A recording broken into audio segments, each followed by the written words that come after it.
I did not grow up in a home where I felt safe or loved or cared for. I learned early on that I could expect the unexpected. My father was a drinker. As a young girl, I experienced things that no young girl should experience. I saw things that really no young girl should ever see.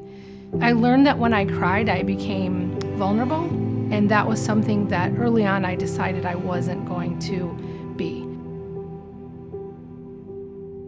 As a teenager, I turned to the common things that I saw in my home. So I was drinking at a very young age. I was involved in drugs very young. The words that were spoken into us were very negative. That leads you to believe that you are of no value and that you really will be nothing when you grow up. When that's told to you over and over again, you certainly begin to believe it. My oldest brother, Scott, he was certainly somebody who stepped in to be a father figure in my life. When I was 18, I was a senior in high school. I had come home from school one day and saw that he was home on his lunch hour. And I was excited that he was home. He was really one of my favorite people. There was nobody there except for him and me. And so I walked down the hallway and I opened the door to see that he had put a shotgun to his head and it ended his life. I ran out of the house and I ran to my neighbors and asked her to call the police.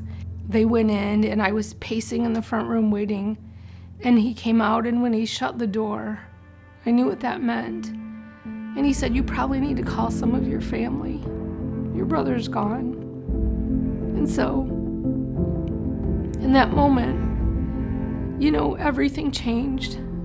Not only was I dealing with the loss of somebody who I dearly loved and who was somebody that I looked up to, I was trying to sort out suicide. Why would he end his life? Our home environment certainly had a major impact. The words that are poured into you as a young child, you either fully believe them or you're going to choose to rise up against them. I would find out later in my life that would really impact the way that I mothered, because I saw how devastating those results are when someone repeatedly speaks negative things into you. 4 months after my brother ended his life, I met my husband, Chris. We were married a few years after that, and then we had 2 daughters. When they were very young, I understood the weight of what it was to be a mom. I needed to make some good decisions for them so that their life would be different from what we experienced. Initially, we didn't know what that was.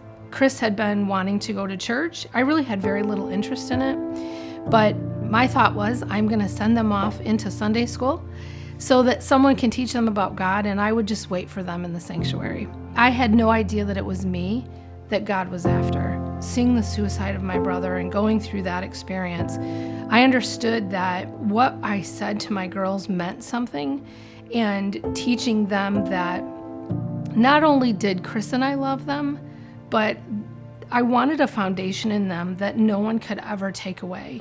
It is intentional that I would cry out to him and ask him to show me how to parent my girls, because I realized I was up against something that I really didn't know how to navigate. It was either Christ or an epic fail. I mean, really, that's what it came down to, is that we would be a statistic. There were so many times when I was just overcome.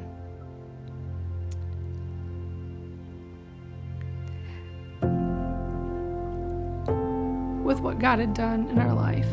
To see the joy on their faces as they would jump on the bed and clap and pray with their dad, it was overwhelming. My girls would never understand what it was like to be afraid of their dad. We just celebrated 30 years of marriage last month. And that's not because we're really smart people and we've accomplished great things. It's because we invited Christ into our life and into our marriage and into our parenting so that we could break the chains that we had seen for so long in our family line. The other day, my daughter was over with my grandson. I was watching him as he danced around the living room to something that was on TV. And then he ran up to his mom and he gave her a big hug. And I just had this moment of, wow, God, you do what you say you're going to do. He feels safe and he knows that he is loved and that he is cared for. And when you've had a past like mine, you can't help but step back and just be in awe of what God can do.